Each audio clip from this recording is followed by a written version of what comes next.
गरीबी और राजू की उड़ान। शहर के बाहरी इलाके में झुग्गियों के बीच एक छोटा सा घर था। इस घर में राजू अपनी माँ और छोटी बहन के साथ रहता था। राजू के पिता एक दिहाड़ी मजदूर थे, जिनकी कभी काम मिलता तो कभी नहीं। घर की हालत बहुत खराब थी। अक्सर राजू और उसकी बहन को भूखे पेट सोना पड़ता था। राजू पढ़ना चाहता था। सपना एक बड़ा आदमी बनने का था, एक डॉक्टर बनने का। लेकिन गरीबी उसके सपनों के रास्ते में एक बड़ी दीवार बनकर खड़ी थी। उसके पास स्कूल की फीस भरने के पैसे नहीं थे। पुरानी किताबें भी फट चुकी थीं। फिर भी राजू ने हार नहीं मानी। वह रोज सुबह उठकर कूड़ा बीनने जाता था। कुछ पैसे मिल जाते तो माँ के लिए दवाई ले आता या फिर बहन के लिए कुछ खाने को। बाकी समय वह सड़क के किनारे बैठकर पुरानी किताबें पढ़ता। कभी कभी कोई दयालु व्यक्ति उसे कुछ पैसे दे देता, जिससे वह पेन या पेंसिल खरीद लेता। राजू की एक खासियत थी, उसकी हिम्मत। वह कभी भी मुश्किलों से नहीं घबराता था। एक बार शहर में एक प्रदर्शनी लगी। वहां बच्चों के लिए एक चित्रकला प्रतियोगिता भी थी। राजू के पास रंग नहीं थे, ब्रश नहीं थे, लेकिन उसने हार नहीं मानी। उसने कोयले से और पत्तियों से रंग बनाए, टूटी हुई लकड़ियों से ब्रश बनाया और प्रतियोगिता में भाग लिया। उसका चित्र सबसे अलग था। उसमें उसने गरीबी को दिखाया था, एक बच्चे की आंखों से। उसने दिखाया था कि कैसे गरीबी बच्चों के सपनों को तोड़ देती है। लेकिन उसने उस चित्र में एक उड़ता हुआ पक्षी भी बनाया था, जो उम्मीद का प्रतीक था। राजू को पहला पुरस्कार मिला। उसे कुछ पैसे और एक स्कूल बैग मिला। उस दिन राजू बहुत खुश हुआ। उसने अपनी माँ और बहन को मिठाई खिलाई और उस स्कूल बैग में अपनी पुरानी किताबें रखकर वह स्कूल जाने लगा। स्कूल में राजू ने बहुत मेहनत की। वह सबसे होशियार बच्चा था। टीचर भी उससे बहुत प्यार करते थे। धीरे धीरे राजू का सपना पूरा होने लगा। उसने डॉक्टर बनने के लिए पढ़ाई की और एक दिन वह एक बड़ा डॉक्टर बन गया। उसने अपनी झुग्गी के बच्चों के लिए एक स्कूल खोला। वहां उसने गरीब बच्चों को मुफ्त में पढ़ाया। उसने उन बच्चों को भी सपने देखने की हिम्मत दी, जैसे किसी ने उसे दी थी। राजू की कहानी हमें सिखाती है कि गरीबी हमारे सपनों को नहीं तोड़ सकती। अगर हमारे अंदर हिम्मत और मेहनत करने की लगन हो, हमें कभी भी हार नहीं माननी चाहिए। हमेशा कोशिश करते रहना चाहिए, क्योंकि कोशिश करने वालों की कभी हार नहीं होती। गरीबी और एक छोटी बच्ची दूर एक छोटे से गांव में एक झोपड़ी में एक छोटी बच्ची रहती थी। उसका नाम था राधिका। राधिका बहुत गरीब थी। उसके पिता एक किसान थे, जिनकी फसलें अक्सर सूखा या बाढ़ की भेंट चढ़ जाती थीं। उसकी माँ दूसरों के घरों में बर्तन मांजती थी, जिससे कुछ पैसे मिल जाते थे, पर वो भी मुश्किल से घर चलाने के लिए पर्याप्त होते थे। राधिका के पास खेलने के लिए कोई खिलौना नहीं था। उसके कपड़े फटे हुए थे और अक्सर उसे भूखे पेट सोना पड़ता था। फिर भी राधिका हमेशा मुस्कुराती रहती थी। उसकी आंखों में एक अजीब सी चमक थी, जो गरीबी की कालिख को भी मात देती थी। राधिका स्कूल नहीं जा पाती थी। उसके गांव में स्कूल था, पर उसके माता पिता के पास उसकी किताबें, कॉपी और यूनिफॉर्म खरीदने के पैसे नहीं थे। लेकिन राधिका ने हार नहीं मानी। वो अपनी माँ से थोड़ी थोड़ी पढ़ना लिखना सीखती थी।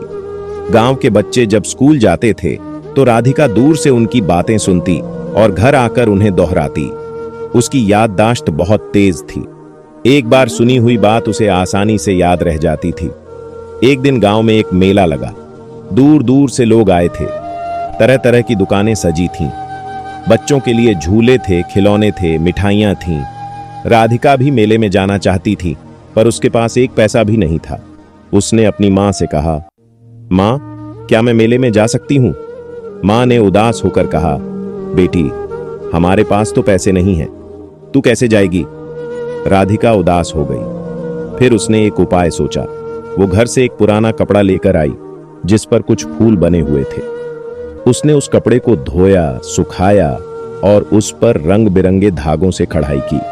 फिर उसने उस कपड़े को लेकर मेले में गई। मेले में उसने एक दुकान के सामने अपना कपड़ा फैलाया और बोली, भैया, दीदी, ये देखो मेरा सुंदर कपड़ा, क्या आप इसे खरीदेंगे?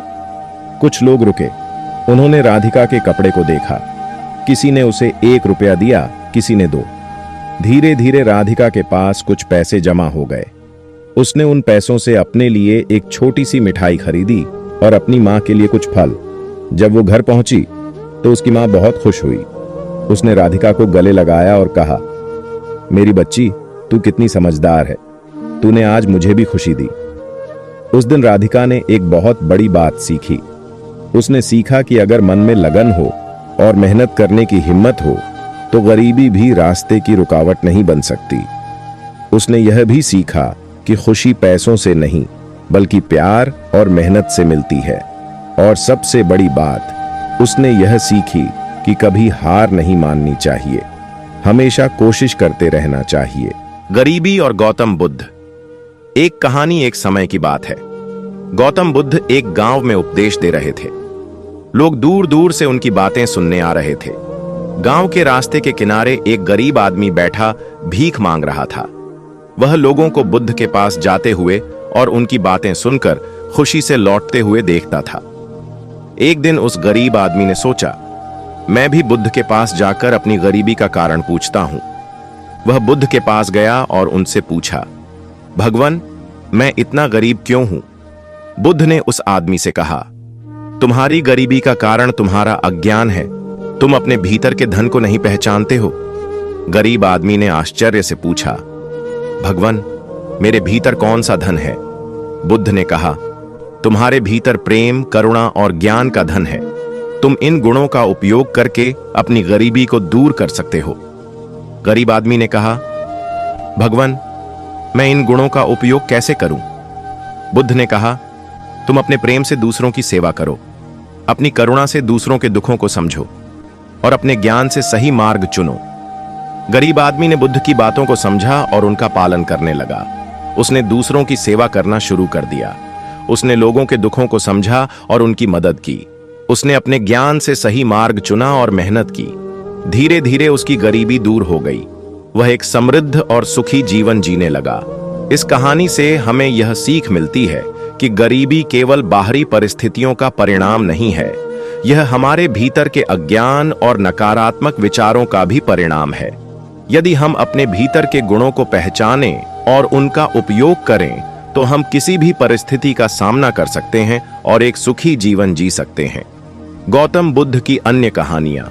गौतम बुद्ध की कई अन्य कहानियां भी हैं जो हमें जीवन के महत्वपूर्ण सबक सिखाती हैं। उनमें से कुछ इस प्रकार हैं। अंगुलीमाल की कहानी। यह कहानी हमें सिखाती है कि कोई भी व्यक्ति कितना भी बुरा क्यों न हो, वह पश्चाताप करके एक अच्छा इंसान बन सकता है। किसा गौतमी की कहानी। यह कहानी हमें सिखाती है कि मृत्यु जीवन का एक अटल सत्य है और हमें इससे डरना नहीं चाहिए।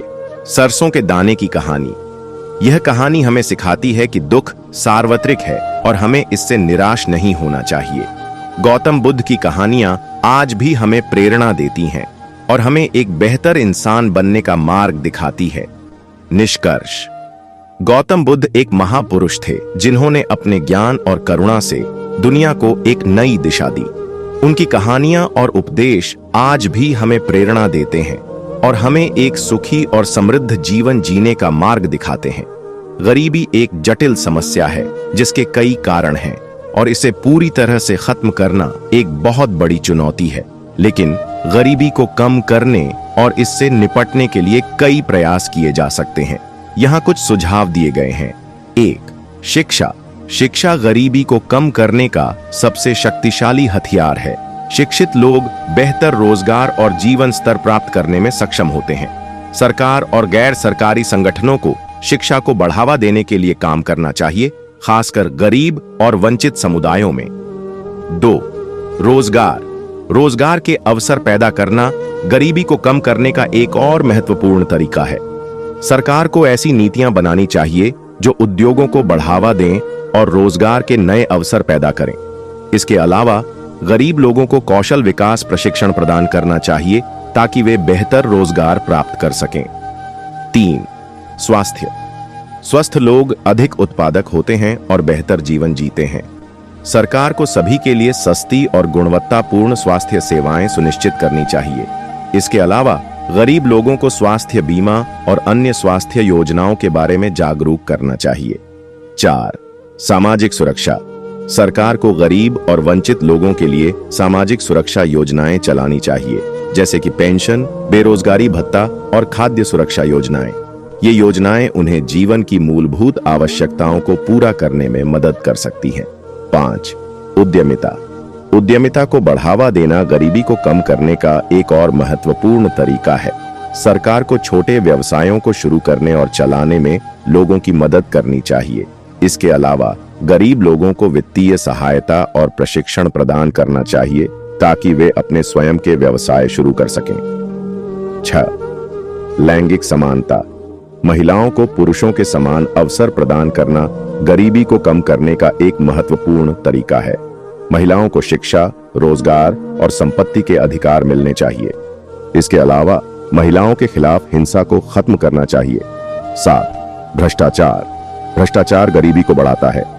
सरकार को भ्रष्टाचार को खत्म करने के लिए कठोर कदम उठाने चाहिए। इसके अलावा लोगों को भ्रष्टाचार के खिलाफ जागरूक करना चाहिए। 8. जनसंख्या नियंत्रण। बढ़ती हुई जनसंख्या गरीबी को बढ़ा सकती है। सरकार को जनसंख्या नियंत्रण के लिए नीतियां बनानी चाहिए। इसके अलावा लोगों को छोटे परिवार के फायदों के बारे में जागरूक करना चाहिए। 9. प्राकृतिक संसाधनों का प्रबंधन। प्राकृतिक संसाधनों का सही तरीके से प्रबंधन करना गरीबी को कम करने का एक महत्वपूर्ण तरीका है। सरकार को प्राकृतिक संसाधनों के दोहन को नियंत्रित करना चाहिए और उन्हें स्थायी रूप से उपयोग करने के तरीके खोजने चाहिए। 10. अंतर्राष्ट्रीय सहयोग। गरीबी एक वैश्विक समस्या है और इसे हल करने के लिए अंतर्राष्ट्रीय सहयोग आवश्यक है। विकसित देशों को गरीब देशों को वित्तीय और तकनीकी सहायता प्रदान करनी चाहिए। यह ध्यान रखना महत्वपूर्ण है कि गरीबी को खत्म करना एक लंबी और कठिन प्रक्रिया है। इसके लिए सरकार, गैर सरकारी संगठनों और व्यक्तियों के सामूहिक प्रयासों की आवश्यकता है।